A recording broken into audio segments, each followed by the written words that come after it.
पास में गया और वैद्य से कहा कि महाराज बड़ी परेशानी है, कोई रोग है, आप दवा दीजिए। वैद्य जी ने रोगी को पुड़िया बना करके दे दी और कहा ऐसा करना, इस दवा को घी में मिला के चाटना, तुम्हारा रोग ठीक हो जाएगा।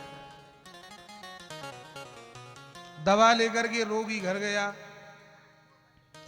और घी में मिला करके वो दवा उसने चाटी, धीरे धीरे रोग ठीक होने लगा और महाराज फिर घी हो गया खत्म। तो पत्नी से कहा कि डॉक्टर साहब ने कहा था कि घी में चूरन मिला के खाना, बीमारी चली जाएगी, घी तो है ही नहीं। पत्नी बड़ी समझदार थी। पत्नी ने कहा एक बात बता, घी कैसे बनता है? बोले पहले दूध लो, दूध को गर्म करो, उसे फिर जमाओ, फिर दही बनेगी, फिर दही को बिलो, फिर घी बनेगा। इसका मतलब दूध में से बनी दही, दही में से निकला मक्खन, मक्खन में से बना घी। तो मेन जो मुख्य बात है वो दूध है, दूध में से ही घी बन जाता है। ऐसा करो, ये पुड़िया दवाई की दूध के साथ में ले लो। रोगी ने कहा कि बहुत अच्छी बात है, और महाराज उसने वह दवा दूध के साथ में ले ली। रोग कम तो हुआ नहीं और ज्यादा बढ़ गया। रोगी वैद्य के पास में गया कि आपने कैसी दवा दी, रोग तो और ज्यादा बढ़ गया। तो का पूछा कैसे दवा ली?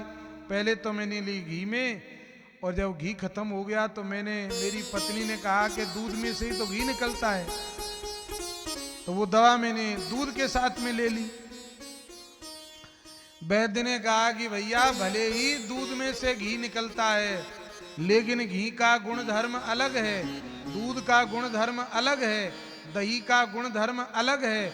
ये दोनों का गुण धर्म सब का अलग अलग है।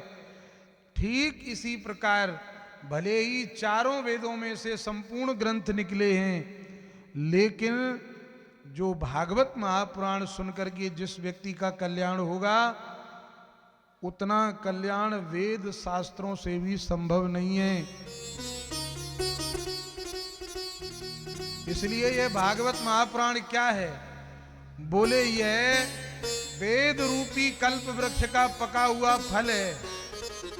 निगम कल्प तरोर गलितम फलम सुखमुखात अमृत द्रव संयुतम। यह वेद रूपी कल्प वृक्ष का पका हुआ फल है। इसीलिए हे नारद, तुम यदि